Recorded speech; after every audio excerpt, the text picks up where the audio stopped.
Hey, it's Phil. Before you're going to check out my Rants About Humanity episode, I also want to invite you to consider following me and subscribing on my podcast channels and my Rumble video player channel down below. You can find it in the description. With the increasing censorship and limitations of freedom of YouTube, I don't know how long I will be able to have my thought-provoking conversations on YouTube. So if you want to support me in my mission of freedom of speech, open debate, be sure to also check me out and follow me on those platforms, and enjoy this week's episode. Welcome everyone to the Rants About Humanity podcast. Today I have 𝗥𝘁𝘁𝘀 as a guest. David is a businessman who walked away from his own very successful company to pursue spreading the truth about our world. He is the host of the Flat Earth podcast and creator of the Flat Earth, Sun, Moon, and Zodiac Clock app. He has the amazing ability to take anyone from ridiculing the idea of a flat earth to the mind-blowing understanding that we don't live on a spinning, wobbling, rocketing water ball in an infinite vacuum. He also shows you why this topic is the most important topic of these troubled times. Welcome on the podcast, David. Are flat earthers crazy? It depends on your definition of crazy. I mean, if crazy is not like all the normies, yeah, we're absolutely crazy. Being in the majority doesn't make you right. We've all seen that picture of Hitler and everyone holding out the salute. And there's one guy like this. Is he crazy? I don't know. So I researched that guy, by the way. Crazy? Yeah. What's that? I researched that guy, by the way. He still survived a long time after the Nazis because I was curious about that one guy who was standing up. I like him. Flat earthers. See, here's the thing. Flat earthers, people think flat earthers are crazy, but they're the ones that are crazy because flat earthers know more about the heliocentric model than what we call globers, normies. We know about their model, which used to be our model. And we know about our model too. And the difference is globe believers don't know their own model. And what they think our model is absolutely insane. Like if I thought flat earthers thought that we were a disk floating in space with, ball planets or even other disk planets, I'd laugh at flat earthers too. Nobody thinks that. That's, I heard your interview with Dave Murphy. You are well on your way to understanding not that the earth is flat, that we don't live on a spinning globe flying through an infinite space vacuum, because that's the dumbest thing ever. There's nothing dumber than that, by the way. And I'm going to show that as we speak today. Yeah, I had David Murphy also on my podcast, but good old YouTube thought there's too much misinformation and critical thinking going on there. So if people want to check out the interview with Dave Murphy, also about flat earth, they can still check my podcast and my Rumble. It's still available there. Maybe we can go a little bit back in time because I want to put it like historically. I still remember that Alexander the Great or other people wanted to find the edge of the world, right? They would actually believe that at a certain point you would fall off the earth and they would find the edge. Could you guide us a little bit to the whole vision of earth? Because I have that vision of Alexander the Great, and then you had Kepler and Copernicus, and that the sun was the center of the universe. When did they start saying the earth is a globe, or how did it develop, how they saw the earth during history? Yeah. So all of our history is a lie. All of it, beyond what you can even believe. Even the Wild West here in America in the 1800s, nonsense. It's all a lie. There was an advanced civilization here. I was interviewing this nice woman, 102 years old, and super sharp. And I was interviewing her about the world's fairs, and she had such a great memory. I asked her what they taught her in elementary school about the earth, never once mentioning flat earth. And she looked at me, she goes, they taught me the earth was flat. And then they changed the story later on in her education. And I explained to her, that it is flat. And I explained it, and literally she broke down in tears. It was the most amazing interview. Check it out. I'll send you a link after the show. And we found other people in other countries that said they were teaching flat earth until the 1930s. 1930s. That doesn't go along with our historical narrative. And we found newspaper articles about teachers that were being persecuted for teaching heliocentrism, which is the globe model. So when you were talking about, trying to find the edge of the earth isn't the edge of a disc. You can't fall off. Cats can't push everything off the earth. That's the dumbest meme ever. If the earth was flat, cats would have pushed everything off the earth already. And that's literally the best proof that globers have. The edge of the earth is just the edge of our known world. It's not the edge of Earth. It's the edge of our known world. What do I mean by that? So this, what I'm showing you here, are pictures of what they call the ice wall. It's not really a wall. It's just the shoreline of Antarctica. By the way, if people are listening to the podcast right now, Dave is actually is my most thorough guest ever. So check it on YouTube if the video is still there, or on Rumble, because he's giving amazing footage to back the stuff. I'll try to speak to the listening audience also, but you definitely need to see this video. But the shoreline of Antarctica is just where the land and the water is frozen, because the sun doesn't go out there that far. So Antarctica is actually bigger than all of the rest of the known world, all of the oceans, all of the continents combined. We're not just a little ball on the bottom of a spinning, not just a little island on the bottom of a spinning ball. It's the land that surrounds our world pond. Think about what a pond is. A pond is where water accumulates. Where does it accumulate? At the top of a hill? No. Where does it accumulate? At the blow point, right? Mm-hmm. Water relentlessly seeks the ultimate base level. Okay. So the edge of a pond is what? Is where the land is consistently higher than the water. If you lowered some of that land below the water, what happens? The water just goes away. Okay. So Antarctica is the highest land on Earth. Did you know that? The continent at the bottom of our spinning ball is the highest land on Earth. Just let that sink in. Yeah, there's another thing. Really if we're going to blow people's minds, something I learned recently is, it's a whole other topic, that if you would give every person on the planet 100 square meters, they would fit in three-fourths of Alaska. All the rest of the world would be empty. That statistic also blew my mind in terms of how much territory there is. Yeah, and the whole overpopulation, we're going to get into that. This is the why the lie.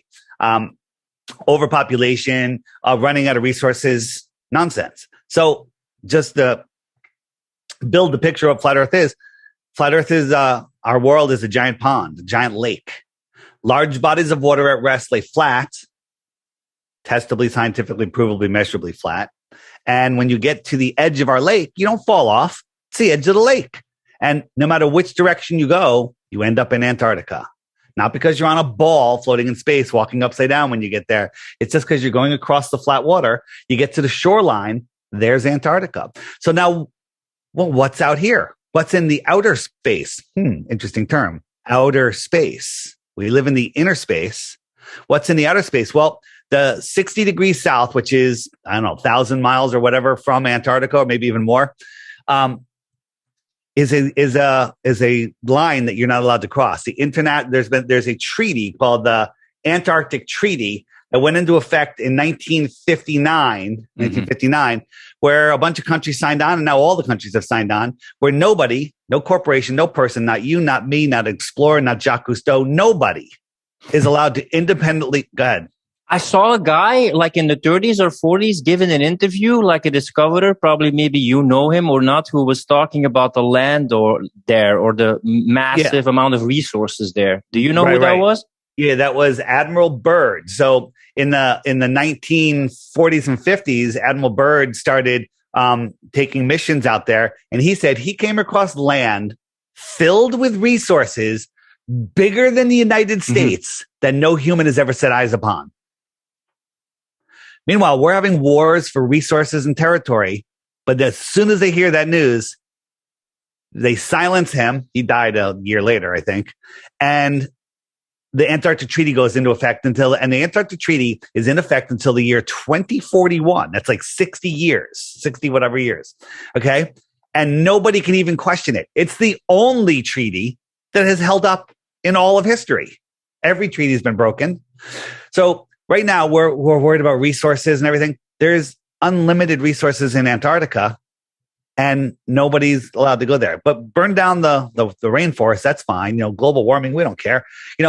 But Antarctica is off limits. So why is Antarctica off limits? Well, the people say that, I'm just first going to say the explanation that they gave. They say that the weather conditions are so extreme that you can't go there or fly with a plane there because it's too dangerous. And I say to that, cool story, bro. Cool story. Okay. They tell us all this stuff. You can't fly an airplane over Antarctica. You can't fly an airplane over Antarctica because it's too cold. But what? We can fly it over the North Pole. North Pole should actually be colder than Antarctica because Antarctica during their winter is closer to the sun than the North Pole is during its winter, according to the helio-nonsensical baloney model. So Admiral Byrd discovered that. Then he was silenced. And whether he is part of the letting us know what's going on purpose, or he got on the news and reported it, and the world leading elite families that said, hey, we need to keep this quiet. Why keep this quiet? And the answer is it's to control humanity. Flip, you know that everything you have in your life is because of the way that you think. You think about hats a lot.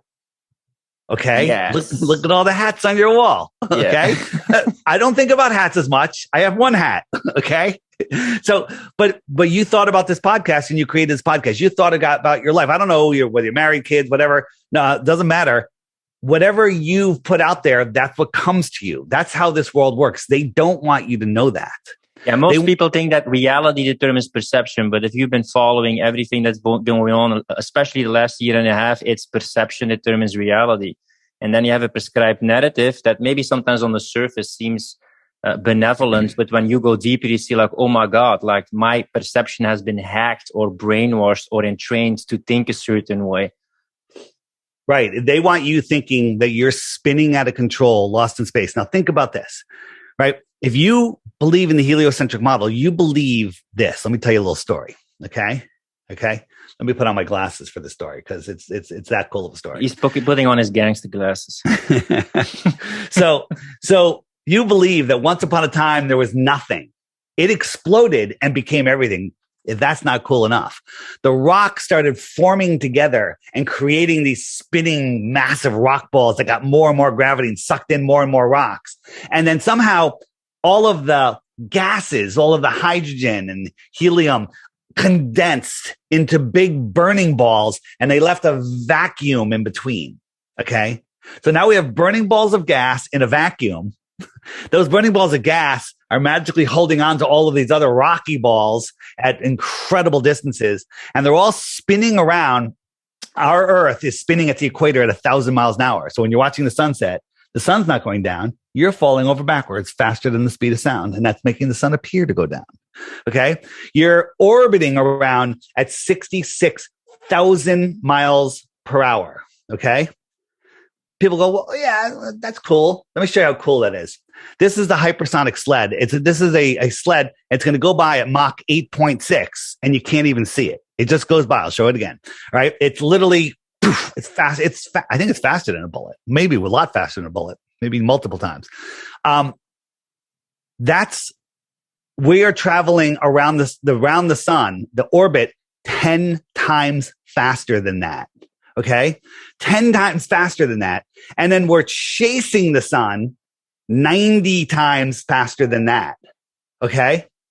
And while all this is going on, we don't feel anything. We don't see anything. And people say, well, if you're on it's an because airplane, of gravity, they say, because we're stuck at one place with gravity, and then it doesn't really matter how fast you go because on the gravity, you're like stuck at that place. Cool story, bro.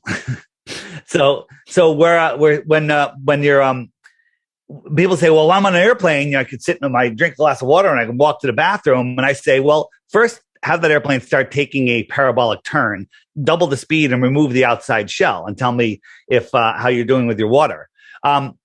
We have lakes that are perfect glass, all right?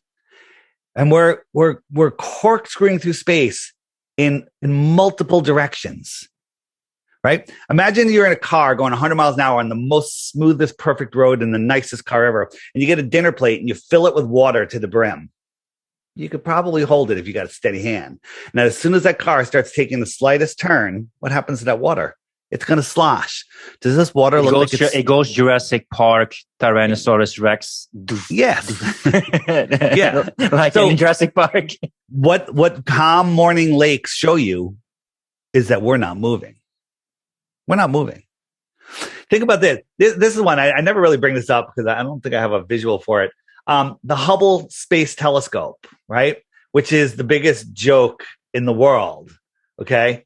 It's floating in outer space and taking these long exposure pictures showing us distant galaxies. When here on Earth, we have these giant telescopes, which are all in the south, by the way, and all controlled by the Vatican. Whole nother story. But these telescopes are built on massive, deep cement pads. And the reason for that is if a technician walks by in his socks, the slight vibration could ruin the whole picture, right? So it's taking a long exposure of a distant galaxy or whatever it's taking the picture of. And the vibration might disturb the picture. You with me? What about the fact that we're spinning at 1,000 miles an hour? We're orbiting 10 times faster than a hypersonic sled. We're chasing the sun at 500,000 miles per hour. None of those motions matter except the slight vibration. Okay. And the Hubble Space Telescope is doing all of those motions just to stay over the same point of land that it's supposedly over. But it's also traveling at 17,000 miles an hour, trying to keep up with the spin of the Earth. This is all nonsense. This is all mind gravy. This is all, they didn't teach us to think in school. They taught us to memorize and regurgitate. Mm-hmm. Oh, the Hubble Space Telescope is in space. It's got this giant mirror. It had a problem. They fixed it with a spacewalk in their magic spacesuits. And I have to believe the nonsense that they show us, right? Look, this is nonsense. This is what they show us. They show us, all pictures of Earth from space are CGI. Well, right? I would challenge anyone to look at these pictures from the globe from outside, and they're just like, because I'm always a truth detective. I help people think for themselves. So, even on this topic, I just love to invite people, especially people who can reason and have arguments as much as you. But they look just very artificial. Like it's also a completely round ball, etc. So clean. They claim that the Earth at the equator is spinning and the water bulges 14 miles high.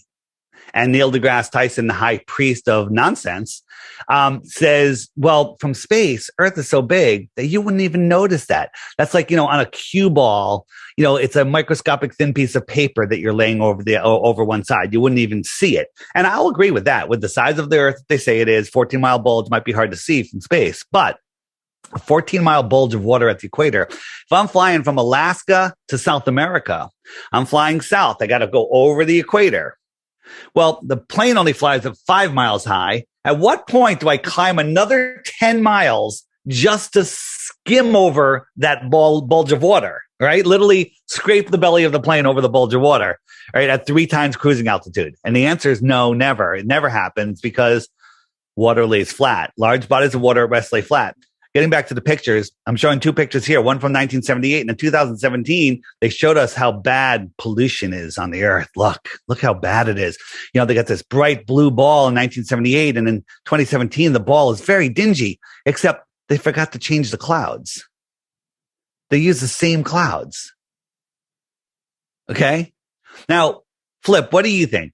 Did they do that on purpose? Just to we showed them, they're too stupid to know. Or are they just that stupid and lazy? I don't know the answer.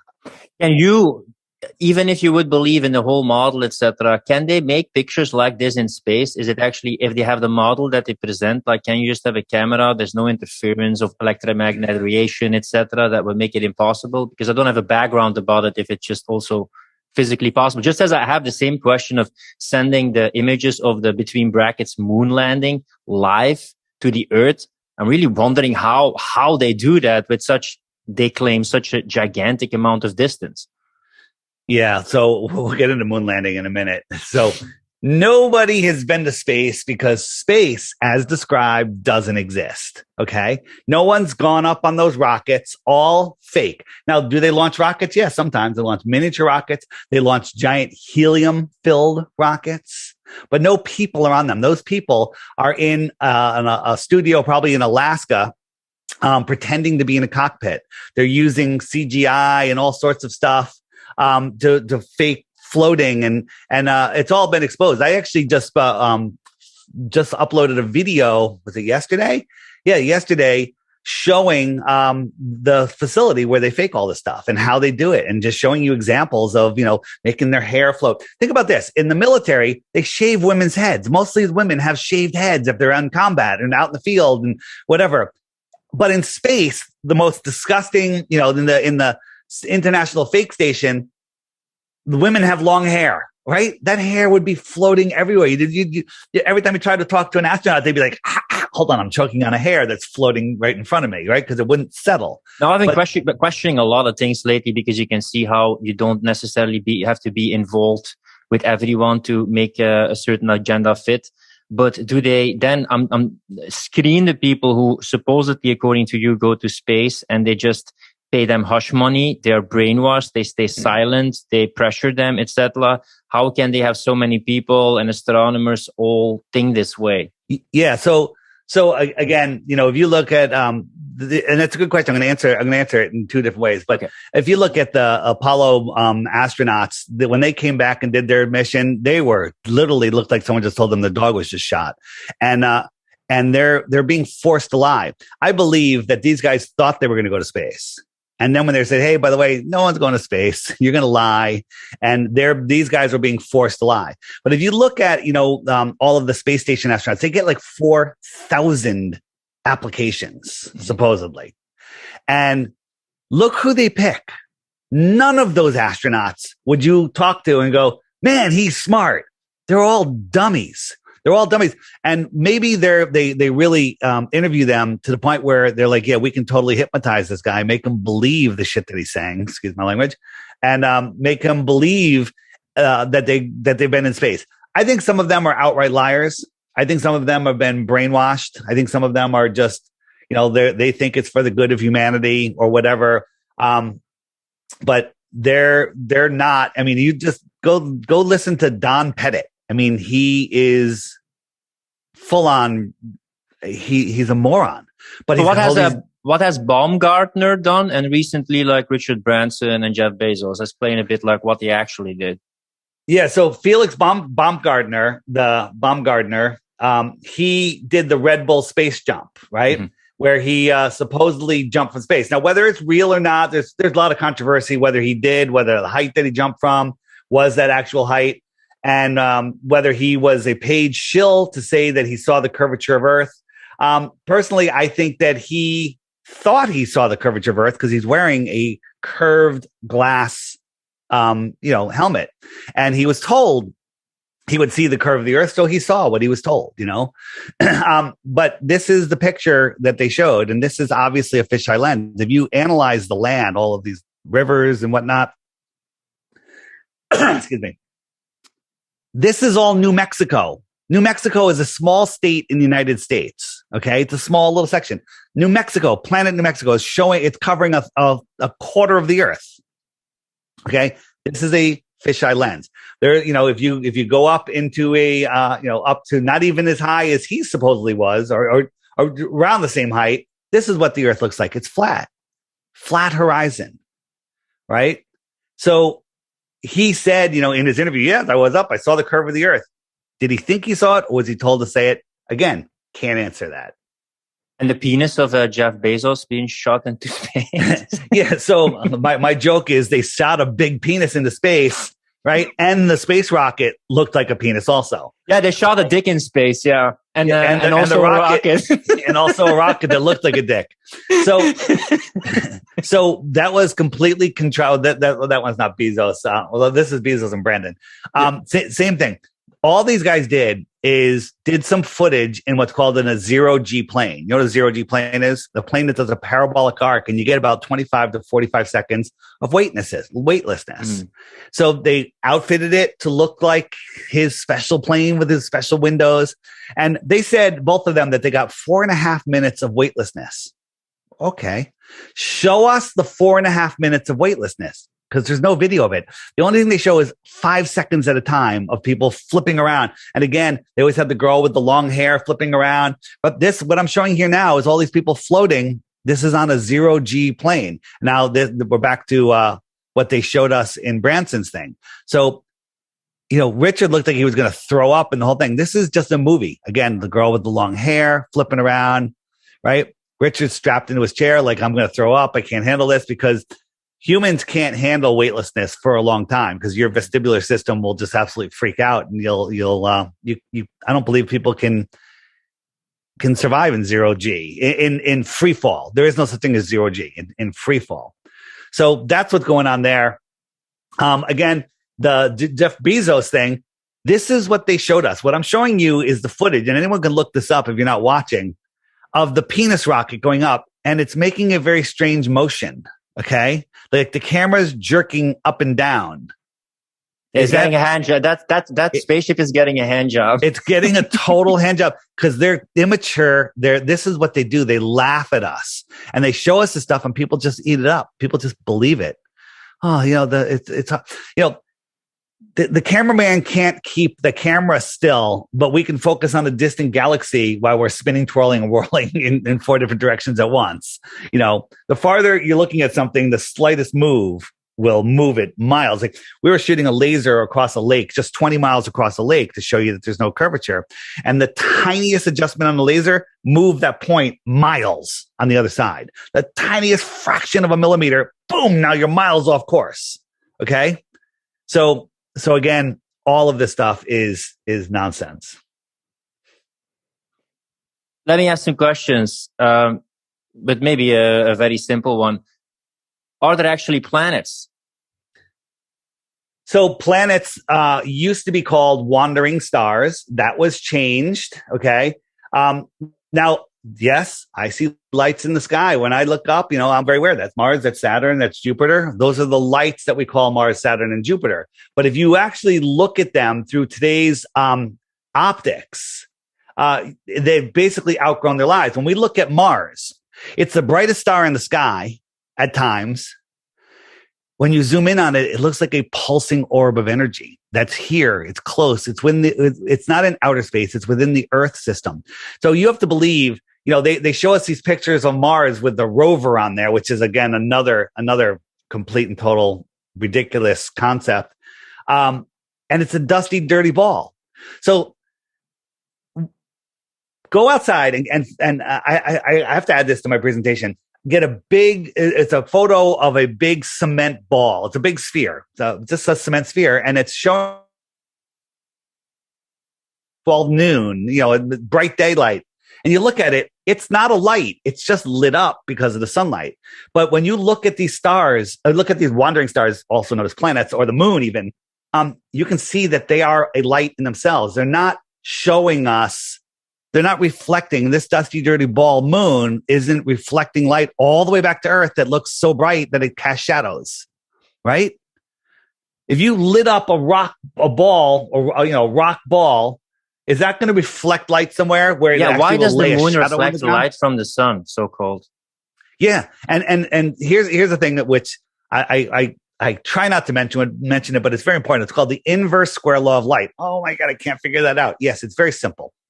If you have something that is a certain brightness, if you double the distance to that thing, it's 1/4 of the brightness. If you half the distance, it's 4 times as bright. It's called the inverse square law of light. Like I'm showing, if you have a light, if you have a flashlight and you're holding it an inch away from a piece of paper or whatever, all of that light is concentrated right there. Now, if I move that piece of paper away, it's spreading out. Mm-hmm. That light is spreading out, and it's getting geometrically, progressively weaker. So if the moon was only 1 lumen, okay, if we're looking at the moon from Earth, it's 1 lumen. You go halfway to the Earth, it's 4. Halfway again, it's 16. Halfway again, it's 64. And when you get all the way to about 100 miles from the moon, I forget the number, but it's like 100 million lumens, or it might even be billions of lumens. It's just so bright that we don't see the sun from Earth, that brightness. So for the moon to be the brightness that we see it at the distance that they tell us, it would have to be brighter than we see the sun when you're there. Nonsense.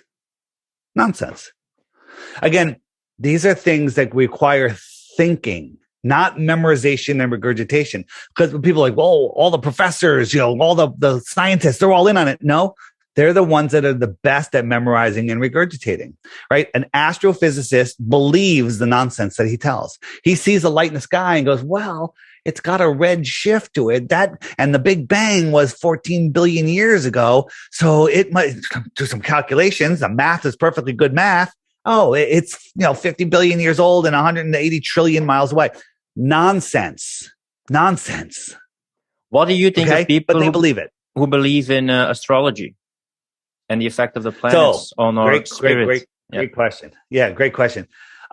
So astrology, I used to say, God, astrology is so stupid. How can Mars in retrograde affect my life? It's 25 million miles away. It doesn't even affect the tides. How is that going to have any effect on my life? Nonsense, right? And believing that's the model, yeah, astrology is nonsense.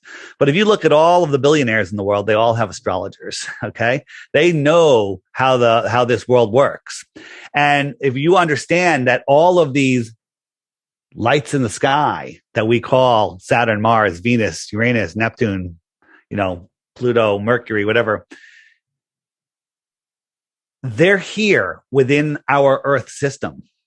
They're energetic. They are involved in our lives. They're all named after gods. Okay. How it works, I don't know. But astronomy is pseudoscience. It is astrology that is the real science. Oh, I find that interesting that you say that. I'm actually intrigued that you say that, because no matter what you believe or not, it seems that certain people really like to do things, at a certain date or some astrological period, etc. So I'm wondering, does this have an impact energetically or spiritually, even 100%. When you look at 100%.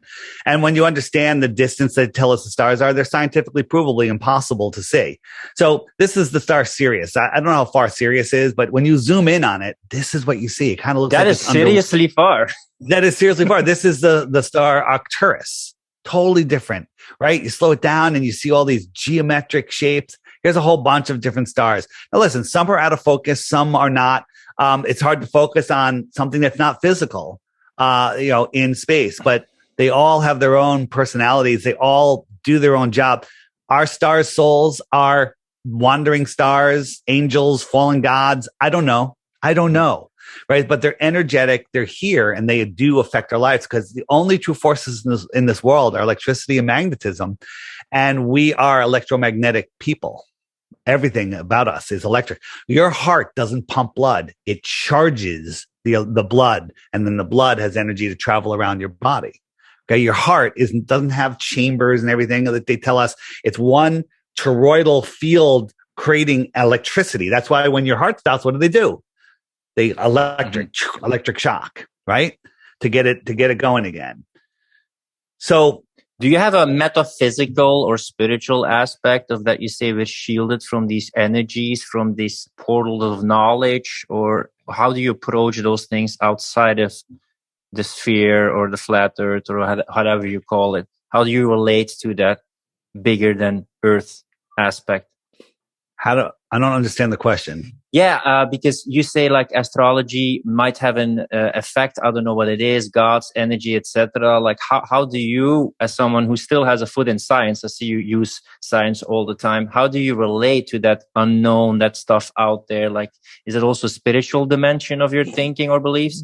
You know what? I believe that this world, and I don't like to say that we're in a simulation, because that people short circuit. I think this world is a physical simulation, right? I'm pretty solid, I think, but if you were there, it could punch you, it would hurt, right? You're solid, right? So I believe that we're here. And the currency of this world isn't money, isn't gold, isn't, anything. The currency is your soul. Right. And our soul, I believe, is part of the creator. So wait, here we go. When I first learned about flat earth, I believe in evolution, Big Bang, the whole thing. I didn't believe in God or anything. And I don't even like using the word God, because it polarizes some people. This world is intelligently designed. Therefore, there's a creator. Therefore, it's your job to figure out what your relationship with that creation is. That's as far as I go. Figure it out yourself. That's your own journey. And I'm not saying any journey is right or wrong. It's your journey. You're here to experience the mind of God, to to have experiences and expand the mind of the creator. And that's what you do. We have very simple rules here. Don't lose control of your soul. And that's basically the only rule. Everything stems off of that. Like don't break anyone else's free will, because then you lose control of your soul. Don't sell your soul, because then you lose control of your soul. Your soul is what gives you life. I believe when you sleep, you have many souls in your body, but you have a main soul. And if your main soul goes traveling while you're sleeping, which I believe it does, you can't wake up until it comes back. Okay. And your soul is the animator of your life. So, your soul is always trying to talk to you. Your soul knows the earth is flat. Your soul knows the truth of this world. But what the people of this world are, and I use that term people loosely, is they've captured your mind with the television programming, right? They're lying to you and programming your mind, and they're keeping you living in fear rather than understanding. As I said, I started to get into it at the beginning, where everything that you think, good or bad, is sent to you. The universe, for lack of a better word, is conspiring. That's the biggest conspiracy, to give you everything that you think. If you are afraid of something, you are attracting it. If you're like, I want $1 million, you're saying, I don't have $1 million, and you're not going to get $1 million. Okay. Everything that you think creates desires, creates attraction, creates a magnetic field that pulls in what you want, right? You like hats. You got them. Yeah. One thing that that I love is the fact that you can back it up with actual science and you can deconstruct. And I also like the fact that I also had with Dave, and sometimes he said, like, I don't know what's out there. So we kind of feel like we're in this perceptual prison planet sometimes, where we're like trapped in our perception. How can you determine still what's behind the simulation, or what's real, or to construct something? Because you can, one hand, just deconstruct the lies, but how can you still see the truth then, or determine that thing out there, this is real, this is true, this is not manipulated? That's a great question. And the answer is, flat earthers know that we don't know so many things. Mm-hmm. We are aware that we don't know. Globers are not aware that they don't know. And worse than that, they think they do know. Okay. Like, what is the sun? I'm not going to even take a friggin' stab at it. Right. I have ideas of what it could be. I don't believe that the sun that we see is a physical object, but this thing that I'm showing right here, is that 93 million miles away? You can see clouds above, behind it, and below it. Excuse me. So what is it? I believe that it is, the source is outside of our world, beyond the firmament, beyond the sky, and it's being projected into here or reflected, and we all see it in a position relative to our own. Excuse me. You also had a great video about the optical illusion of the horizon, or sunset or sunrise, right? That's one thing that I watched from you, where you show like the whale with a ball, and it goes from the back to the front, and it rolls, and it changes, how we view things. Oh, you mean this? Yes. And also with the ball, yeah. This is about perception. The reason this train is getting smaller is because it's going away. That's how perspective works. As something moves away, it gets smaller and goes away because it's at your eye level. All of these lines are parallel, but here they look like they're going straight down. But we know they're all parallel because this is a wall with these parallel lines, right? So this is how perception works, right? As the sun goes away from you. So this guy right here is looking at the sun. The sun's going to go away. This is a side view, what we're seeing, and it looks like it's going down, right? It looks like it's going down because it's just going away. And when it goes beyond that convergence point, now here are the train cars. Well, it's already small up here. So as it goes away, it's not getting any smaller. So what you're saying, if I translate it, is like the reason why we see it going down and disappearing is because it's so far away and it gets smaller, so we don't see it anymore. It doesn't matter if you look at something over your head, it's small. It goes away, it'll get smaller. But if it's already small, when it goes away, it doesn't get much smaller. Just like this ball is big, same ball 6 feet away is small. Okay, you with me? So now we're going to raise the camera up, not getting any closer to this second ball, and look what happens. the balls become pretty much the same size. So if I rolled this ball to this ball, it's not going to get any smaller. But the globe people say that that last ball is like, okay, now it goes past the horizon and now we don't see it anymore. You would see if you would have a big enough camera and you would zoom in and you keep on zooming in, you never see that sun disappearing behind an edge. This is what I'm going to do in my next presentation on. I'm actually going to be in the movie Level, the next movie Level, the Level Part 2. And I think we're going to do an experiment showing how when you zoom, so you're talking about zooming in on something like right here, we don't see a boat because it's gone. It's not over the curve. It's just because its angular size is too small. But if you zoom in, you increase the angular size and there's the boat, right? We're increasing the angular size.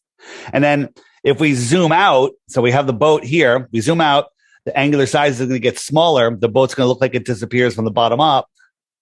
And it basically just disappears. So people say, well, if the sun goes away, how come you can't zoom back in on the sun? Okay, that's because you're not understanding. A boat is a terrestrial object from a terrestrial point of view. Okay, so you're in a room, you can see the floor, you can see the ceiling.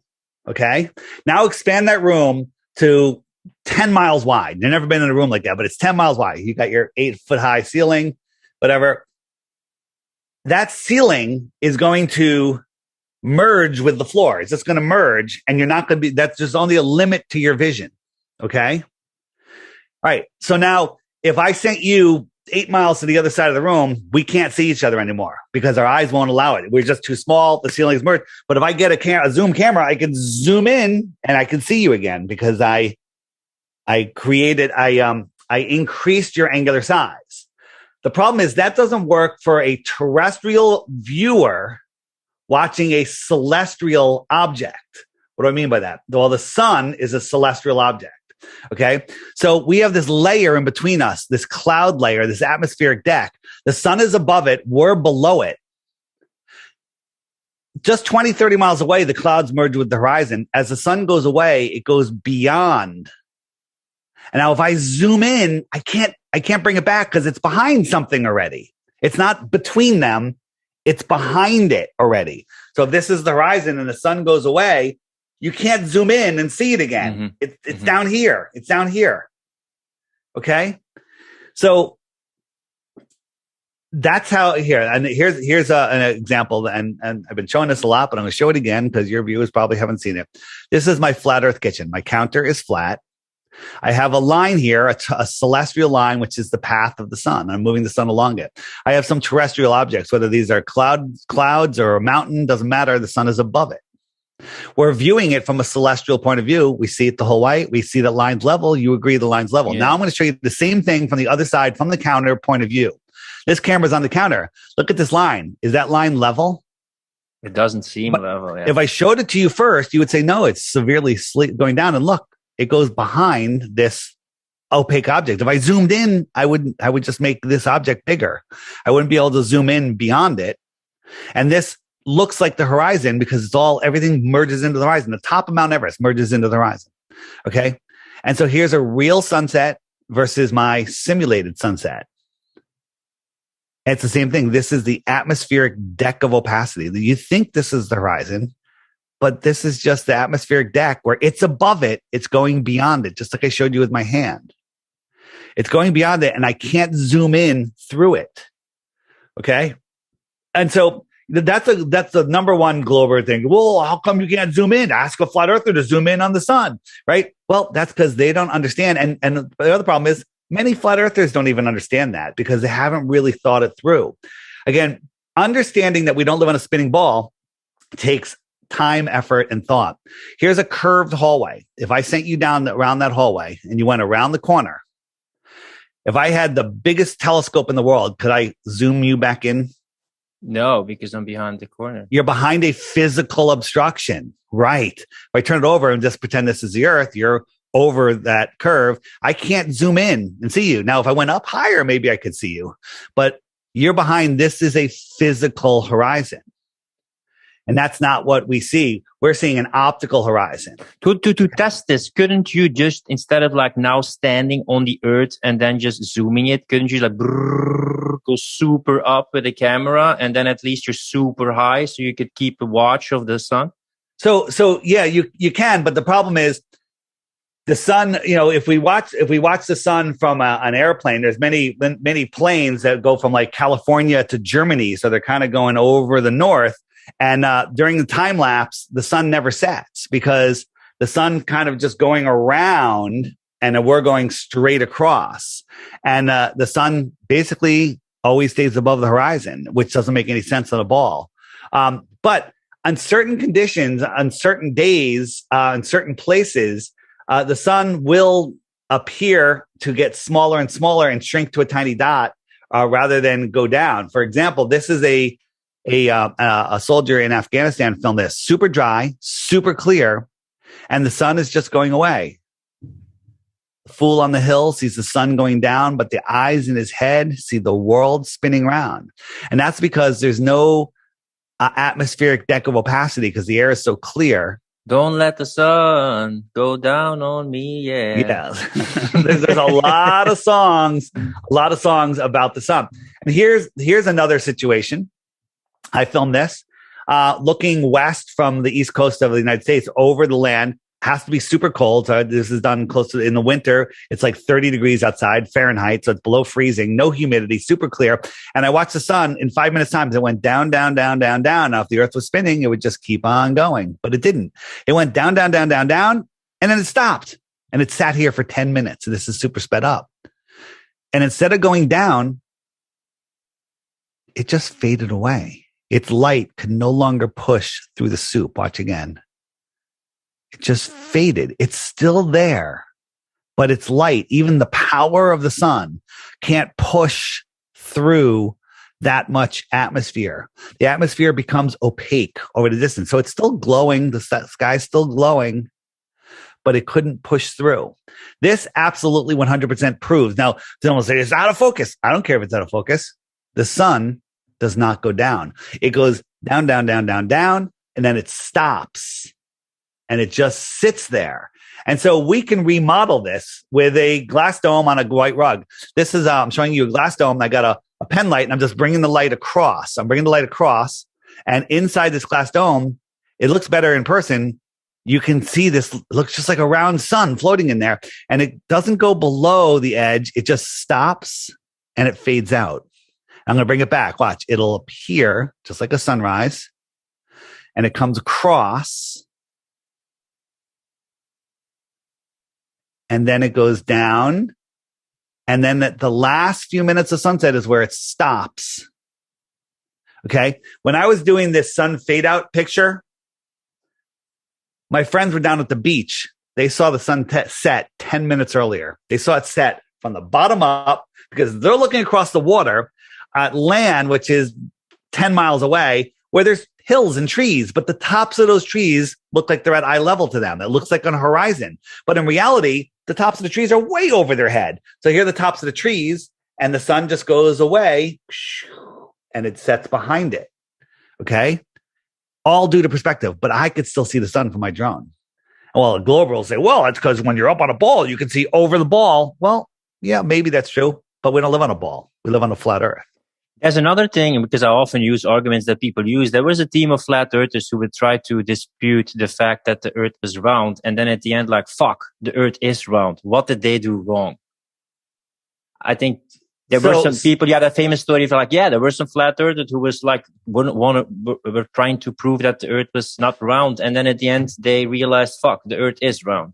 Yeah. So that you're referring to is what I call, the behind the curve, a Netflix deception.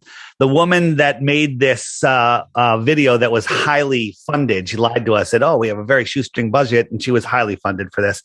She also made a hit piece on a guy named Wolfgang Halbig, who is the police officer that wrote the book on school safety and who exposed the Connecticut school shooting event. Do you know what I'm talking about? But here in America, there was a shooting at a I don't want to say it because I don't want to get a strike. The small stuff on a beach. So whatever that is, Huck school. Okay. Yeah, exactly. Yeah. Alex Jones got removed before. Yeah. So they were funded to do so this was hippie. So let's since you ask, we got to get into it. At the end of the movie, there was an experiment that was being done by my co-host, Jaron Campanella from 𝗔𝗯𝐺 channel. And he said, I got an idea. If we get 3 pieces of plywood and we have a hole drilled at the same level, all of them, and spread them out over several miles, and we could level it using a canal that was right there, so we know that they're at the same height, it would be impossible to shine a laser beam through all 3 holes, right? Because if you're trying to shoot a laser beam to one point, laser beam could go up or down, and that's you can't level. There's no way to level it, but you don't have to worry about leveling it because the 3 holes, if the Earth is a globe, the middle hole should be a foot or 2 or 3 or 5 or 7, whatever the distance was, higher than the 2 end holes, so it wouldn't work. So they got this laser, and lasers spread out, like the inverse square law of light would say, but we got a condenser to keep the beam tight. So it was like, I don't know, thousands and thousands of dollars, and the condenser melted. Before we even did the experiment, we turned it on, it melted, the laser's out of commission. So we're like, well, we're here, let's do it. And we got a light, and we said, all right, hold the light in the hole. And we're like, do you see the light? They're like, nope. Right? It's at nighttime. And then he raised the light up, and he goes, do you see the light now? And he's like, yes. And Jaron goes, interesting. Because it was interesting. And then that's where they cut the movie. 2 seconds later, they bring the light down, and they line it up with the hole. And he goes, oh, I see the hole now. I see it now. And they're like, oh, you do see it. That would indicate that there is no curvature, but everyone there, Glober, Independent, or Flat Earther, all walked away going, too many variables. This didn't prove anything. And they all walked away, but they edited it to make it look like we proved that the Earth is curved and we're trying to hide it. They also found out that the reason they couldn't see it because there was a tree in the middle of the branches that were blocking the light, right? Because doing this at night, lower distances, it's way harder than you think. And Jaron had made a deal with them. They said, we want to come and film this. They're like, hey, if you film it, will you give me the footage that you're not using? So we don't have to film it because, batteries and cameras and people and everything. We're like, oh, this is great. It's saving us a huge expense. They did it and they said, oh, I'm sorry, you can't have, they reneged. They said, well, you can't have any of the footage. We made a deal with Netflix and they say you can't have any of the footage because if we had the footage, we would expose them as being shills. Something I was also recently covered is like, guess who was a nephew of Freud? That was Edward Bernays. Guess who Edward Bernays is? The grandfather of propaganda. He literally wrote a book, Propaganda, and he started propaganda, which he termed as public relationships, etc., because he saw that a lot of people vote based on irrational fears and it influences their perception. And now the last one comes. Guess who the nephew is of Edward Bernays? Yes. One of the co-founders of Netflix. Right. Absolutely. And same thing with Facebook. Mark Zuckerberg is Rockefeller's grandson. I mean, the world is a stage so much. You know who said the world is a stage? William Shakespeare. Yeah. William Shakespeare didn't exist.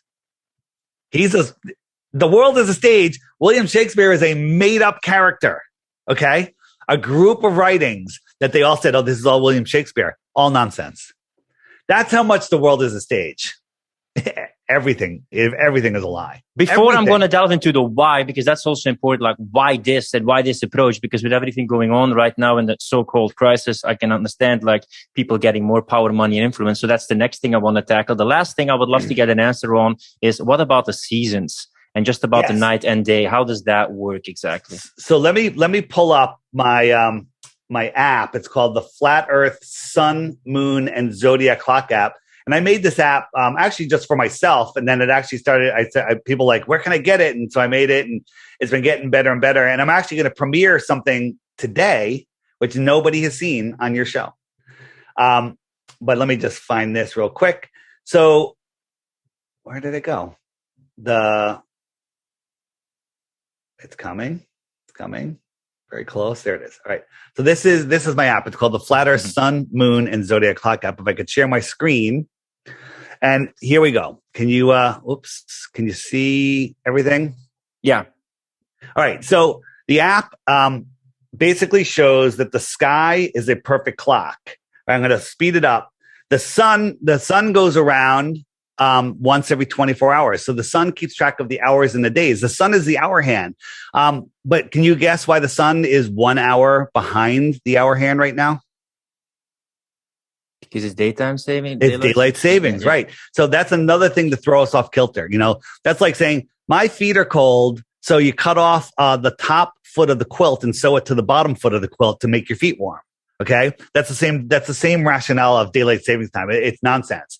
It's basically to throw off our connection to the earth, to the sky clock. Okay.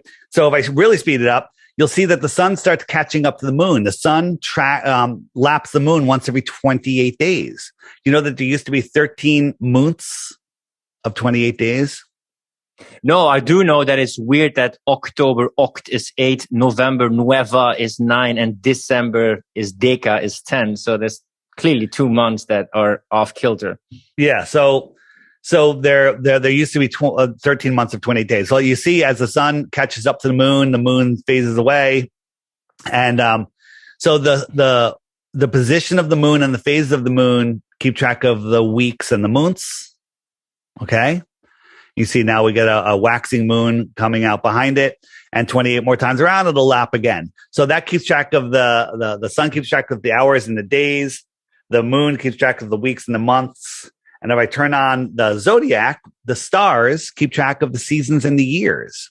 Okay. The stars are going to lap the sun. They're going faster than the sun, but just slightly faster.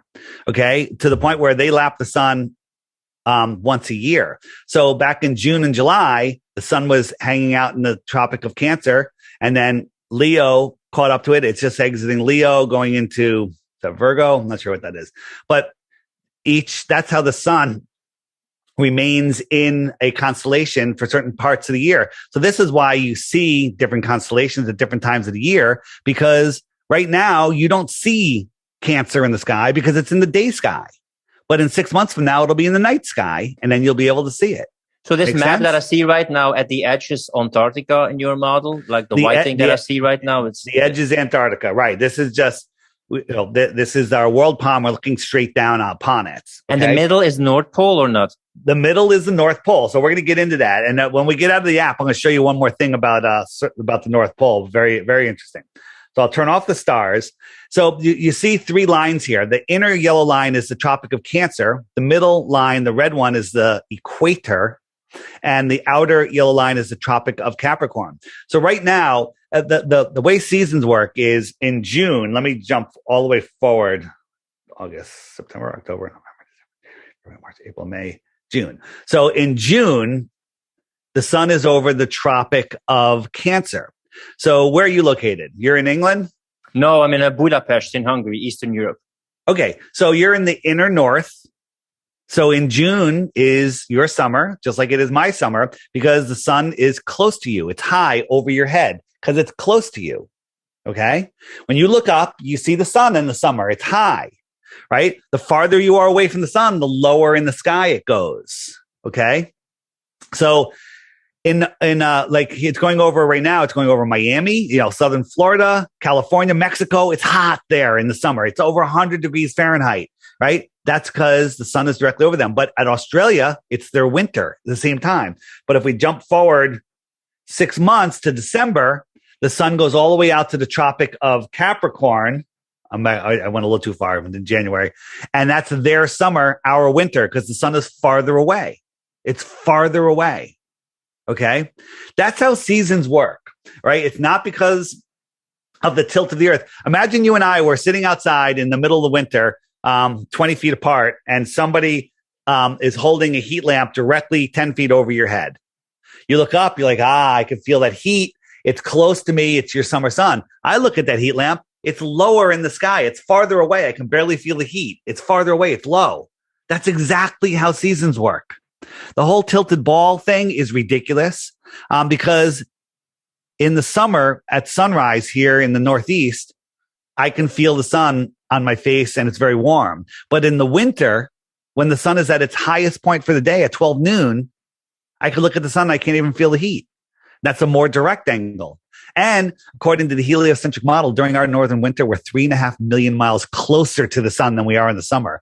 The entire model falls apart when you actually wrap your brain around what they're telling you. The whole tilted thing is complete and total nonsense. And the tides? Tides have nothing to do with the sun and the moon's gravity. They have to do with the reason we have big tides when the moon is powered up is because the moon is powered up when it's full, and that has more of an electromagnetic force. The electromagnetic fields from the North Pole kind of radiate out like a 4-leaf clover, and tides actually follow those magnetic flux lines. And it's only the salt water that follows those lines because salt water carries the current. The sun and the moon are the anode and cathode of the Earth battery system. The land is the salt bridge, and the salt water carries the current. That's why there's no tides in freshwater lakes. Why doesn't our Great Lakes have a tide? Because they're not carrying the current. So the tides come from the North Pole, or they come from the tides moon? Are affected by the electromagnetic energy of the Earth. I'll show you. So on the app here, right? Mm-hmm. So this is like, if you try to search flat Earth, you're not going to find anything. You're going to find all propaganda. You're going to find nonsense. You're not going to find this video. You're not going to find my videos, Eric Dubé's videos, ODD reality. You're not going to find anything because they're not going to feed them to you. But you search flat Earth, you end up with Professor Dave, this guy, this snarky idiot who's no professor. He's just doing a straw man piece, and he's there to capture weak minds. You're going to get guys like Simon Dan, who is another snarky idiot that basically just he makes no points whatsoever, but he comes off so know-it-all that he captures weak minds. Yeah, how do debates go between you and between brackets established astronomers? They won't debate us. Neil deGrasse Tyson said, we don't have time to talk to flat earthers. We'll never talk to a flat earther because they can't, because they would be destroyed by us. Okay, because I want to get to the meat of the thing that always boggles my mind. Like, why this? Why was this necessary? Because I see a lot of things about what's happening right now with, COVID, the crisis. Let me get out of the. But why this was so crucial and an element, an essential piece in the whole puzzle piece. This is a bit of a mystery to me. Let me just finish the app real quick, and then I'll get out of it. So what I tell people is, I'm offering 3 Bitcoins for 1 proof of the globe. If you think I'm crazy, take the challenge. Get the app. Every day there's a featured video. Click this thumbnail and you watch the featured video every day for 2 weeks. At the end of that 2 weeks, if you still think the Earth is a globe, hit me up, give me your proof. But before you do it, you have to hit the question mark. Right? And if you miss any videos, by the way, you just hit the archive button over here and it's there. But you hit the question mark and you say, yeah, what about tides? Right? You just asked about that. If you click what about tides, up comes a playlist. Hit open YouTube, and up comes a playlist of videos that Google will not share with you. Watch those videos and you'll understand how ridiculous the heliocentric idea of tides is, and how you'll realize what's going on. What about eclipses? What about photos of Earth from space? What about ships over the horizon? All this stuff. If you hit ships over the horizon again, up comes a list of videos that will show you experiments that you can go out and do yourself. Don't just believe what you're seeing online. Go out and do them yourself, and then you'll understand that ships don't go over the horizon. Okay? Tons of resources like that. The app does so many other things. Has tons of resources from mud floods to our video will be right here under 𝗔𝗫𝘁. That's my YouTube channel, interviews. If you like short videos, right here, short flat Earth videos. Top left, 24/7 like CNN, but it's Globebusters, awesome nonstop videos. Put that on for a day in your house in the background. This is mind blowing for a so-called crazy nutcase. You are very professional and have evidence and really go deep and make it look professional, man. This is one of the most in-depth things and mapped out. I'm seriously impressed. No matter if you believe or don't believe, you really put a lot of effort into this. I'm offering 3 Bitcoins. I'm offering 3 Bitcoins for anybody that can come up with a proof of the globe, and just try it, because that's how I became a flat earther. I tried to debunk it. Books, if you like books, tons of books. This one right here, the top book right here, 16 emergency landings that prove flat Earth. Amazing, absolutely will blow you away. Iron Republic, story about people that defected in the 1600s to the outer lands, to the outer space.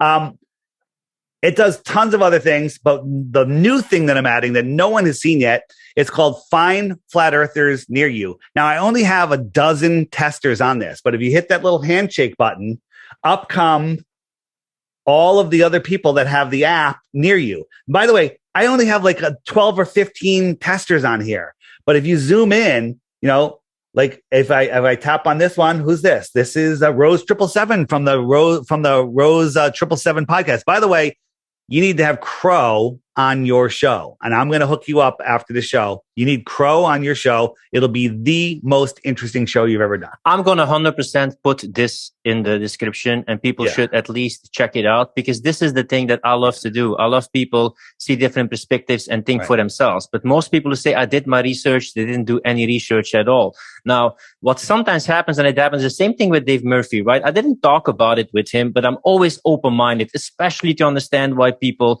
have a certain perspective. But what happens is they just play it on the person. Oh, Dave Murphy, he believes in urine therapy, so everything he says is nonsense. I don't think that something is nonsense just because one thing I don't agree on, you know, of a person, and then I just character assassinate him.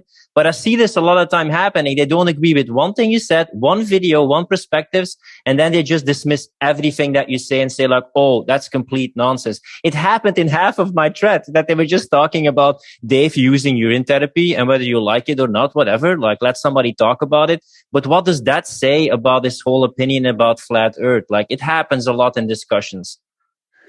So what I've been showing you here is these are the dots that we see. This is literally just for the few testers. This is going live, hopefully at the end of this week. And then there's going to be 100,000 dots on here, 100,000, maybe even more. So it's going to be insane. And this is going to connect us. You can say, hey, you know what? Like, this is where I am. I'm at this red dot. Let me look here. Actually, that's, I'm over here.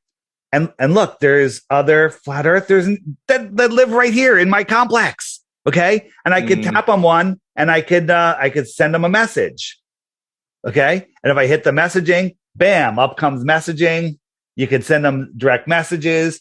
It does a lot of things. And just for those people that are freaking out, like, I don't want people knowing where I am. This is showing my exact location. If I hit the next button down, it'll show my approximate location and it moves me to the center of my town. So I'm a little paranoid. I don't want other flat earthers knowing where I am. I don't know why. Or I can turn it off, hide my location, bam, the whole thing's shut off. Okay.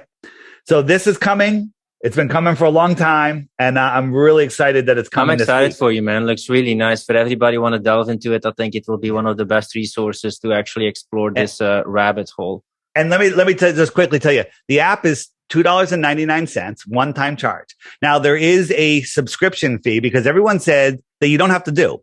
Everyone said, hey, Dave, can you put a donation button on there? But they don't allow donation buttons. So I put a subscription button, and basically you get a pop-up that says, hey, would you like to subscribe for 99 cents? Okay. And you can exit out the second it shows up. There's no ads. There's no waiting. And it only shows up once a day. No skin off your back. For the find friends feature, you get it. But you can't send messages to other flat earthers unless you're a subscriber. It's $11 for the year. You're buying me a margarita. Okay. All right. I think you put more than a minimum wage hour into making this app.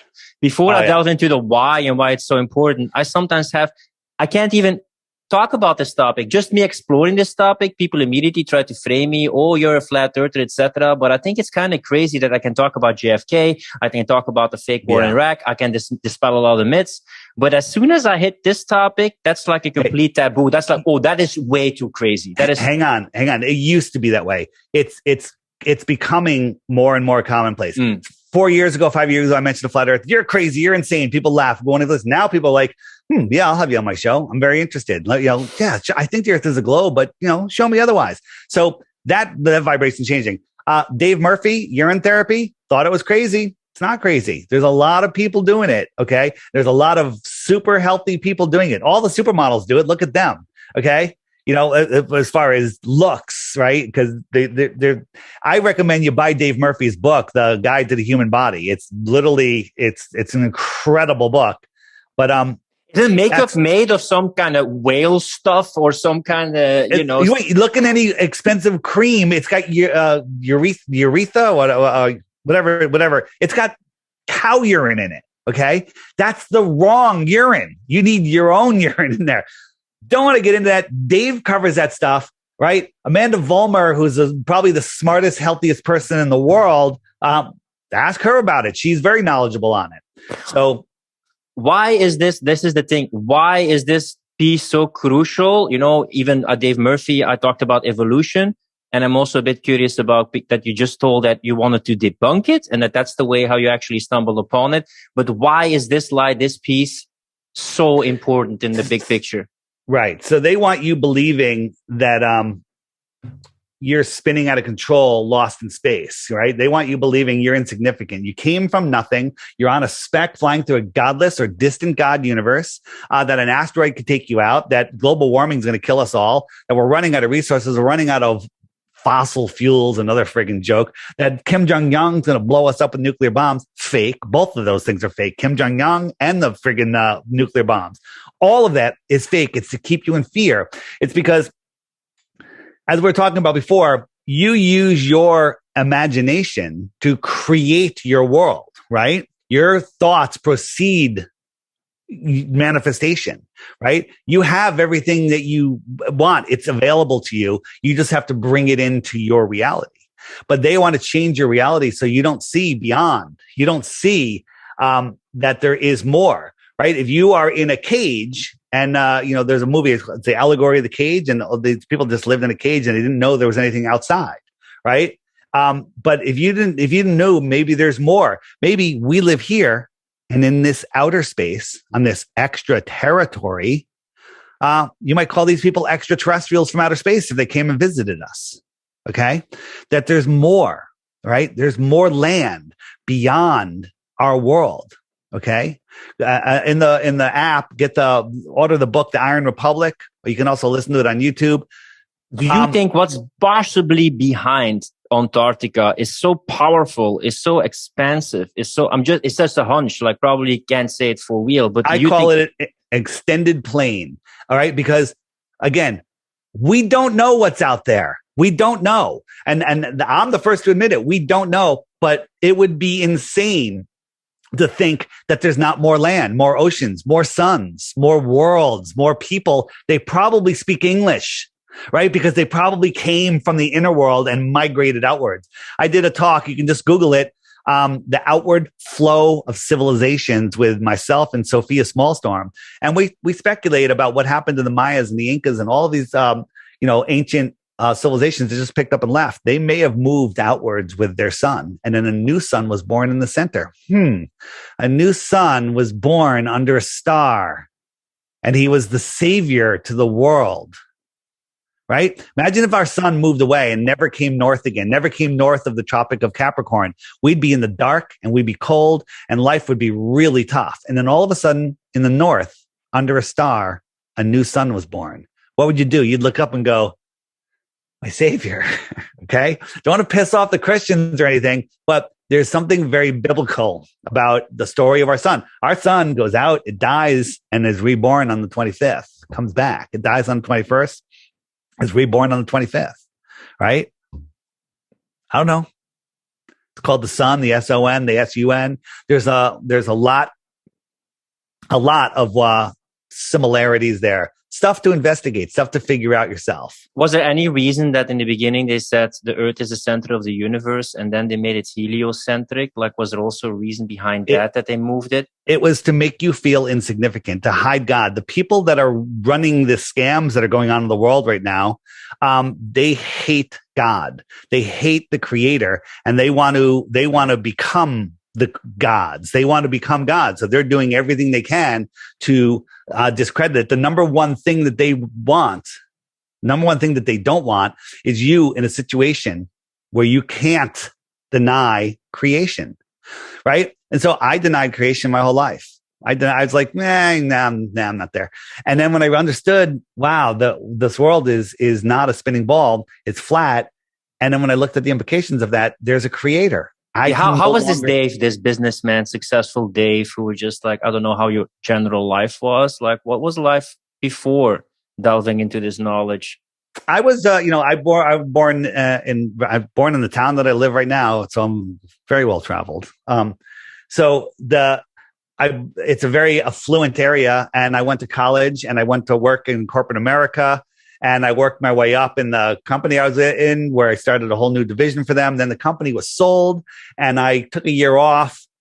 And then I said, you know what? I can do that division that I started. We can start our own company. I got two other buddies, and we started our own commercial solar power development company. It was fantastic. Solar power? Okay, yeah. Solar power. By the way, solar power only works on a flat Earth, right? With an electric sun. Okay. So do you know that in science right now, scientists do not know how solar panels work? They do not know. They have a theory, but they do not know. So who made it? If they don't know how it worked, who made it? Okay. It's all nonsense. It's old world technology. And you know how they work? They're like, well, a photon comes, after traveling 8 minutes through from the sun and taking 1 billion years to come out from the center of the sun, then traveling 8 minutes, it hits the solar panel and knocks out a boron molecule. And then that fills in another one and creates a charge. And it's nonsense. What it's doing is collecting electricity from the sun. The sun is sending electricity here. This is the panel's capturing it and running it through wires. Okay. That's old school technology. That's not even the good electricity. Okay. We are electrical beings.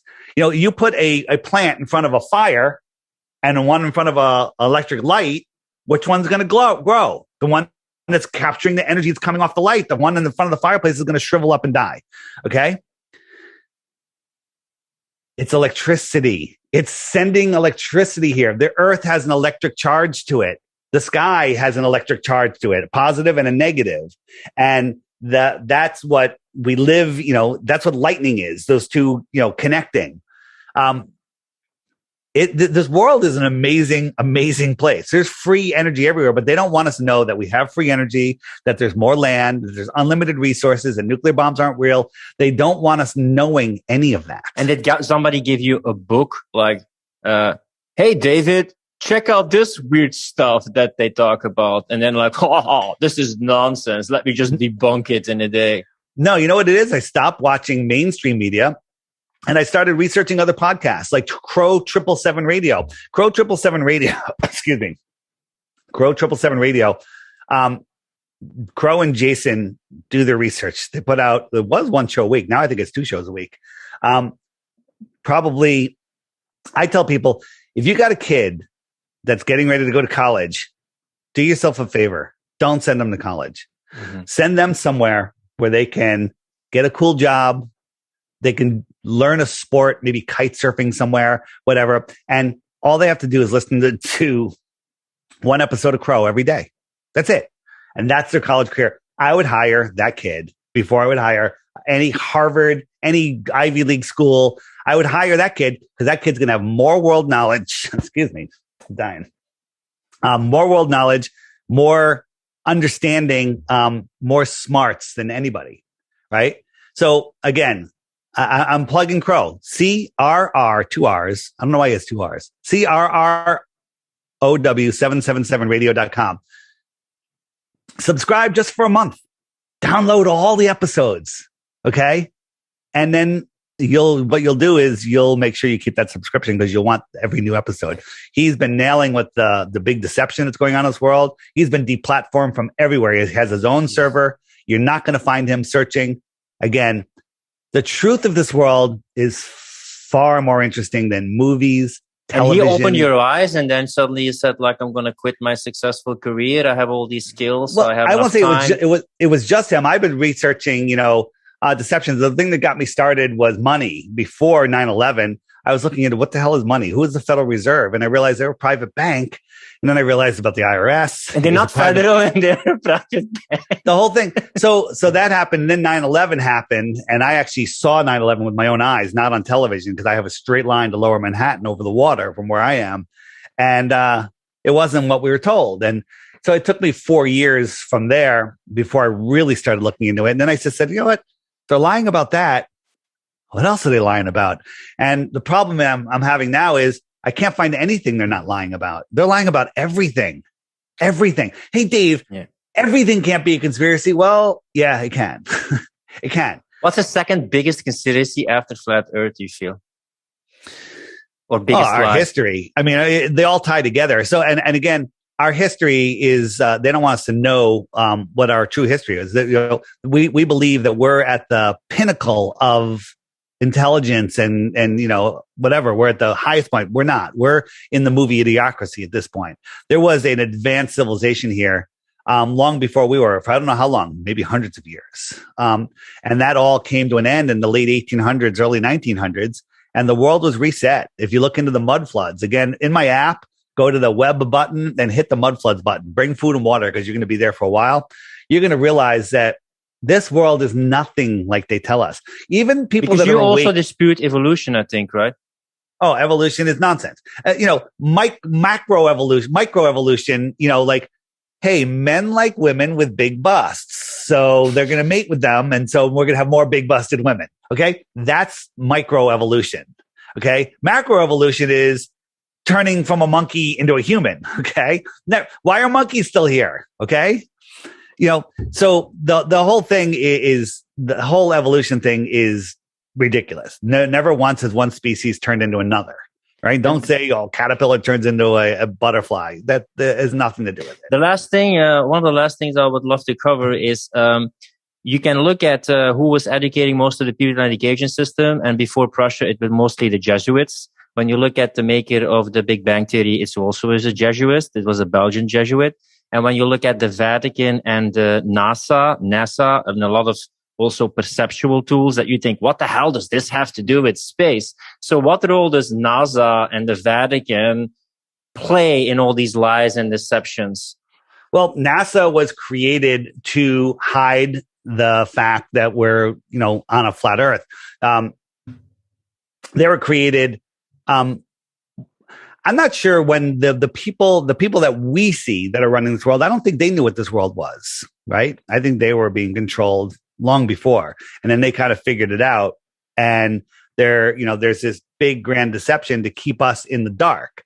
So NASA was created so we can go to the moon and prove that we can walk on a ball in space, right? But if, once you start looking at the moon landing stuff, it's absolute insanity to believe any of it. I saw that picture of what that machine looks like, and it looks like a very bad paper mache sculpture. Oh, you mean, yeah. On the app, I have a picture of the moon lander.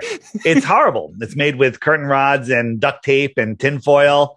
But when you look at any of the moon landing stuff, it is absolute insanity that anyone believes it's real. And the only reason they believe it is because they haven't looked, right?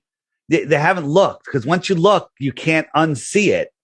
And then all of the fakery that they show us in space is absolute insanity. I mean, here is Chris Hadfield playing his guitar. These guys are in a green screen room, and this microphone, he misplaces where Chris is and sticks it directly into his neck. Ready? Watch. The microphone is inside Chris's neck. Okay.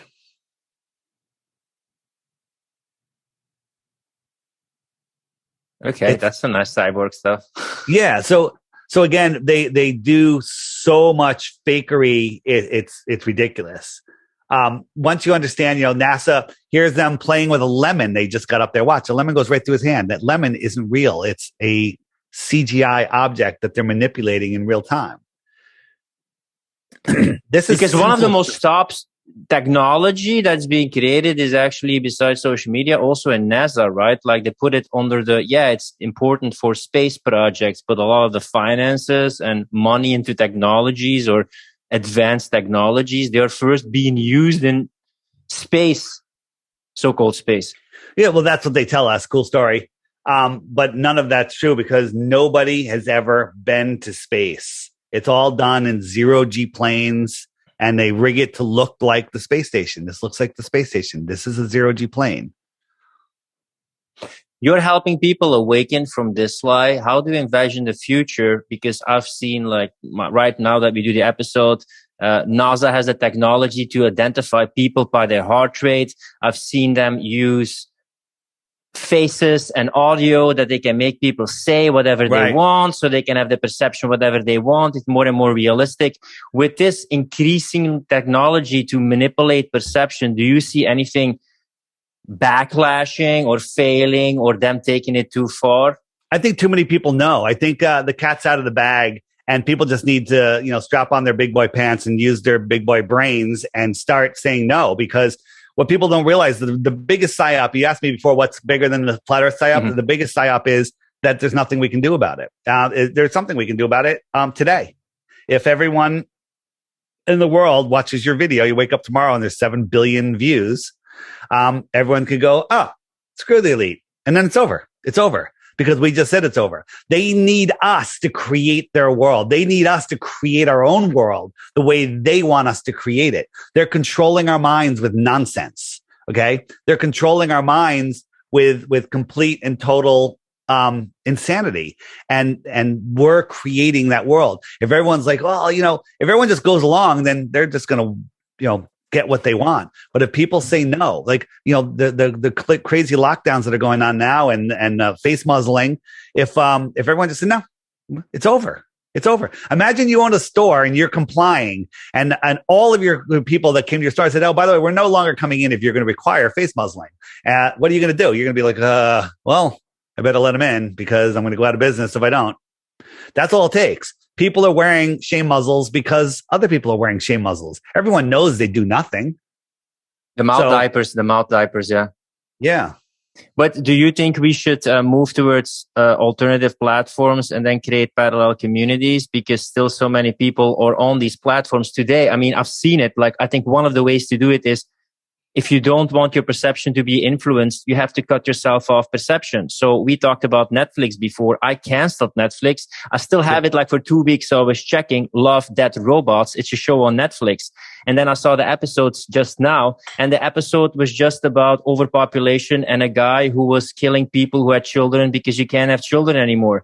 So I see this predictive programming, this social engineering of perception. Once you open your eyes, you see it all the time in Hollywood, in the media, in songs. It's everywhere. If we all say no, it's over. Overnight, same day, it's over. As soon as people say no more, okay? As soon as people say no more. But they're really driving hard, to get people to do this thing, right? And I think that that's going to impair their ability to think and thrive. And there's a lot of people speaking out saying that, if they do that thing, they may not be doing anything ever again. Well, I think that the polarization is definitely going to go towards the people who don't take the wink, wink, wink, wink. But they're doing it so hard, so fast. I mean, I saw New Zealand. They have one case. And they locked them. I mean, how can you still explain this? Right. That's all we can say here. Here's the other thing about going to other platforms. Yeah, all of the people on the other platforms are pretty much awake. They're already there. The people that have no idea, there's people that are on YouTube that have no idea it's being censored. That's awesome censorship. Hats off. That's a lot of hats off on your side to the controllers of this world, because they are doing a great job at hoodwinking the sleeping people, right? They don't even know there's censorship going on. Well, that's the one thing. I think you can go from one side to the other side, but once you went to the other side, you're not going back. Like you can go one way, but you're not going back anymore. One thing that you still said is you can use their technology against them, or you can use technology and cryptocurrency in a way to fight the system. How do you think we can use it? Yeah. So here's the two things. These are the two things that I'm pushing. Not pushing, trying to wake people up to. One is, how can you make any decisions properly if you are on a spinning ball flying through an infinite space, right? If you don't know that your thoughts have power, they don't want you to know that. That's the biggest deception of all. So take back your power, unplug from the mind control matrix. Unplug. It's like Neo in the movie, The Matrix. At the beginning, he's lost. He's depressed. His soul knows the truth. His brain is stuck in the matrix. Then he unplugs and he takes his power back and claims his divinity. That's where we are right now. This is amazing. Anyone can unplug. Listen to this. Unplug right now. You're done. You're out. Okay. So take back your power. Now, the other problem is we're playing on their Monopoly board. Did you ever play Monopoly? Yeah. Is that big in your country? Monopoly. Well, it depends. We have different kind of things. We also sometimes play Scrabble, but we definitely need to play that one. So Monopoly, if you go read the directions, it says, hey, if the bank runs out of money, just get some pieces of paper and write some more money down on it. We're playing on their Monopoly board. We will never win playing on their Monopoly board. So what is a better money? Well, gold and silver. People say, well, hey, what if I needed to send you $10 right now? How do I send you $10 in silver or gold right now? It'll take me weeks to get it to you and money and whatnot, but I could send it in cryptocurrency before I finish the sentence. Okay. With zero fees. Okay. So is cryptocurrency Bitcoin? No, Bitcoin, they've already taken control of Bitcoin. Okay. Bitcoin is still going to be worth a lot, I believe, but there's other privacy cryptocurrencies like Pirate Chain and Monero. And these are the people's money. This is money that can't be inflated. It can't be controlled. It can't be stopped. So if we all of a sudden said, let's only interact. If everybody woke up and said, we're only interacting using Pirate Chain. Okay. That would make transferring money easy, free, everything. It would just be so easy. And all of the big bankers that are running the world, they'd be done. Yeah, because a lot of people I know they're into crypto, and I want to get a crypto expert on my podcast like soon to talk a little bit about it. But it's decentralized, and what do we see with all the movements? More and more centralization, more globalization, more and more power, money, influence, control on the top of the pyramid. So when you make something decentralized, they can't just suck it to the top of the pyramid and take control. They're trying to centralize it, with these exchanges like Coinbase and whatnot. But all of that's going to change because right now you need to on-ramp your money into crypto and then you need to off-ramp it back into cash again to buy something. Except now more and more things you can buy with crypto. So you got your crypto and now you never have to cash it out. You can buy houses with crypto. You can buy cars with crypto. You can buy pharmaceutical medicine with crypto. You can buy tents. You can buy almost anything with crypto right now. You can buy the Flat Earth, Sun, Moon, and Zodiac app. You can't buy it with crypto unless Apple and Google Play, where it is, soon will be on Amazon. But you, it's only $3. So it is what it is. Right? And you might as well buy it with the $3 before the $3 is worth nothing. Okay. Yeah, exactly. So that's my pitch right there. Just look into it. Don't believe the propaganda. Don't believe the nonsense that you're hearing. Oh, cryptocurrency, the digital currency. Once we go digital, there will be total control with us. Yeah. If we all buy into their digital currency, we're screwed. But if we take the people's cryptocurrency, Pirate Chain, ARRR, and Monero, okay, those are the top two right now. That's the change. That's what changes the world. And Hex. Check out Hex. By the way, this is not financial advice. Look up your own. To subscribe to 𝗔𝗯𝘁, the 𝗔𝗯𝘁 channel. He does crypto shows every week. He does live classes on Fridays. 𝗔𝗯𝘁, JERANISM. Maybe Jaron, you should have Jaron on to do a crypto show for you. Yeah, it will be amazing, man. Hook me up with rebels with a cause, freaks, outcasts, change makers. That's the people that I love, And anybody listening to this that is a show or knows a show that thinks Flat Earth is silly, have me on. Let's have a discussion. I'm offering 3 Bitcoins. That's $150,000. Okay. For one proof of the globe. Just one. If you got one, invite me on. Before you can plug in your social media links so that people can find out more about you, your app, and all the great work that you're doing. Is there any kind of thought-provoking video you still have or material that you still have that you haven't shared here? Because you're one of the most well-prepared guests, man. You've been doing this for a while. This is my videos. I'm going to pull up the app here again. My videos are short. On my channel, 𝗥𝘆𝘁𝘀𝘁, is basically very short videos. If I pull up my list, here are my videos. 6 minutes. That's a long one. 4 minutes, 1 minute, 2 minutes and 37 seconds. A minute, 3 minutes, 2 minutes, right? All my videos are short videos because short, impactful, and will get you there. But the best video of all, right in the middle of this page, the lost history of Flat Earth. When this was first sent to me, nobody really knew about it. I was like, what is this video? 5 hours and 2 minutes? I am not watching this. Mm-hmm. And then another person sent it to me, Dave, you have to watch this. And so I was like, you know what? I was like, 5 hours, no chance. Right. And so then I was doing something. I was like, let me just put this on the background. 10 minutes in, I'm like, huh. Then I said, all right, I'm going to watch 10 more minutes. Then I'm going to stop. It's because it was like 10:30 at night when it started. Next thing I know, it's 3:00 in the morning. I finished the movie and my hands are on my head going, holy crap. Right? Holy crap. This video and the whole series that follows it are mind blowing, turning people into flat earthers, so fast. It's unreal. So I highly recommend anyone that is a flat earther or it's literally head first. You're head first in. What happens is you can't turn it off after 10 minutes. You watch the whole thing. Your mind is so blown that you have to watch it again. Okay. I've watched it 3 times. I can't wait for the next rainy day where I can watch it a 4th time. All right. Well, it's been a complete pleasure to have you on the show. It's also to help people see different perspectives. And if you want to fight against the globalists, yes. Maybe one thing to look at the study is to check out your stuff and this amazing series and videos and app that you see. If people want to check out more about you, your channel, and all the awesome stuff that you have, where can they find out more? The best place to find me is literally the Flat Earth, Sun, Moon, and Zodiac Clock app by Blue Water Bay. Very careful. There's already like a Flat Earth Society, which is a controlled opposition website, which Google will send you to because they want you to believe that flat earthers believe that. It's nonsense. On Google Play for Android phones, there's an app by the same name, which is done by the Ron Media Group, which is basically the Flat Earth Society type people. It's not my app. Don't send me emails telling me my app sucks, saying, where's this? Where's that? Right? It's not my app. It's horrible.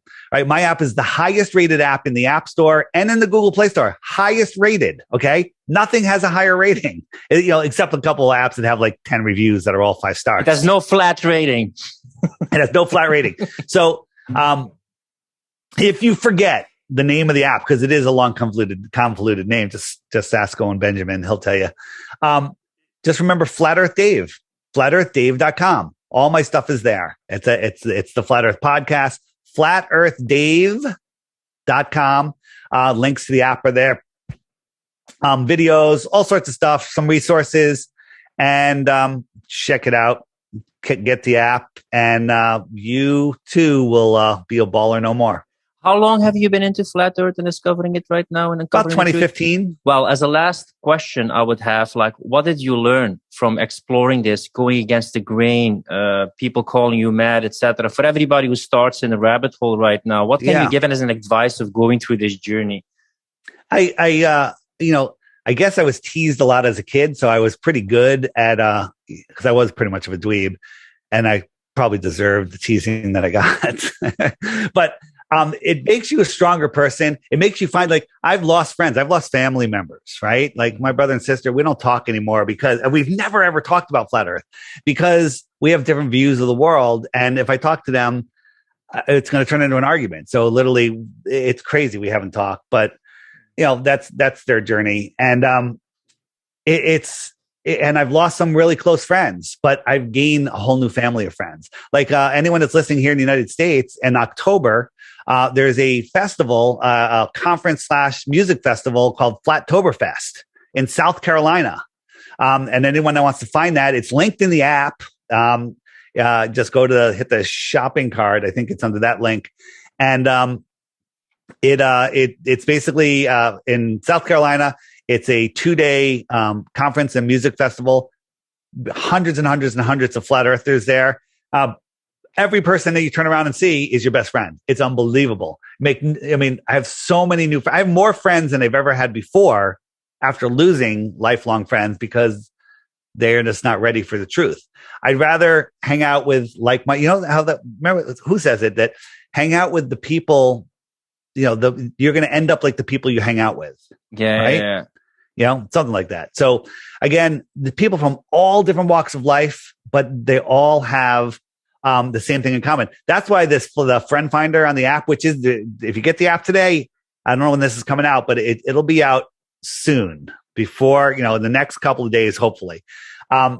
You'll be able to find, no matter where you are. Let's say I'm traveling in another city. I want to go out and grab some lunch, a beer or whatever. I go oh, look, there's a whole bunch of flat earthers over here. Like, hey, I'm going over to the tiki bar I'll be the guy with the backwards cap in the corner. Boom. New friends. Guaranteed you have more in common with them than anyone you'll ever randomly meet anywhere. Right? So as far as, I'm not saying it's a dating app. Absolutely not. It's not for that at all. It's not that at all. But think about this. People go out in social environments hoping to meet somebody with like-minded. Well, somebody that's already into flat Earth and is awake, you have more in common with them than probably anyone it's the same thing. In your life. People who didn't do this, they have a lot more values and humanity in common. So that's one of the things that I look forward to. Maybe I will have less freedom, but if I can connect with those people, I don't have a girlfriend right now, but I have I have a person I have the same values with. We look at humanity the same way. We can raise a family. So the meaningful interactions and discussions can be much more deeper and fulfilling than if this wouldn't have happened. One more thing I'll show you quickly on the app. If I hit I believe it's a shopping cart, up comes middle right, meet flat earthers. It's a new dating site. Okay. There's not a ton of people on it yet, but it's growing, right? It's growing. And over the next year, I think it's really going to take off. Interesting way to meet people that have tons of other stuff. Also, this t-shirt, you hit the top left. T-shirts got tons of cool t-shirts. People love, it's a good way I got a lot of mostly flat earth t-shirts, but this one is a little different. Don't really want to say what it is on the screw tube. Yeah. Else I get another strike or whatever. Anyway, It's been an honor to have you on the podcast, and also good to see your professionalism and enthusiasm, despite getting a lot of heat, I think, in the past. It's been an honor to have you on the show, and keep awakening people and showing them different sides of the argument. It's been an honor to have you on the podcast, David. All right, man. Thanks. Appreciate it. If you like this podcast, don't forget to subscribe and support our mission of freedom of speech. With increasing restrictions on fundamental freedoms, we believe that now, more than ever, is the time for you to be an online coach or consultant and become independent from the system. That's why we created the Client Closer Academy. Learn how to consistently enroll clients and join a community of fellow free thinkers who value personal responsibility, speaking their truth, and making an impact. Find out more at clientcloser.com/academy. Rant over. You all love the Flat Earth Sun, Moon, and Zodiac Clock app. The best tool to show your friends and strangers how the Flat Earth actually works. But are you ready for a Flat Earth app game changer? A new feature has been added. But first, a reminder of some of the existing features. Video of the day. World time. See what time it is all around the flat Earth. A true Earth compass that shows true navigation across and around the flat Earth plane. Weather. Tap for detailed local weather information. Know what phase and where the moon is at all times. Watch the sun travel between the tropics for the seasons. Select an amazing background. Add a countdown to your next big date. Video playlists in different languages. See the real trade winds circling the flat Earth. Top 21 frequently asked questions with quick pop-up video answers. Access to the best photos and GIFs at your fingertips. Flat Earth books and merchandise, and more. Now, the game changer upgrade we've always dreamed of having. After a year in development, our app just went next level.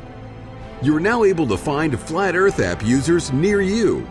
See where they are and send them an instant message in the app. Instantly arrange for a Flat Earther meetup. When activated, blue dots mark the location of the app users near you. You have 3 choices on showing your location. PP, to pinpoint. This marks your exact location. CC, for city center, which will place you within a few miles of your current location. Or turn off, which removes you from the map altogether. Use it when traveling, or when you're out for a day at the beach, or while eating out somewhere. Find out where other Flat Earthers are and connect. Find like-minded Flat Earth app users and regain your sanity. The Flat Earth Sun, Moon, and Zodiac Clock app is the best tool to show your friends and strangers how our Flat Earth actually works.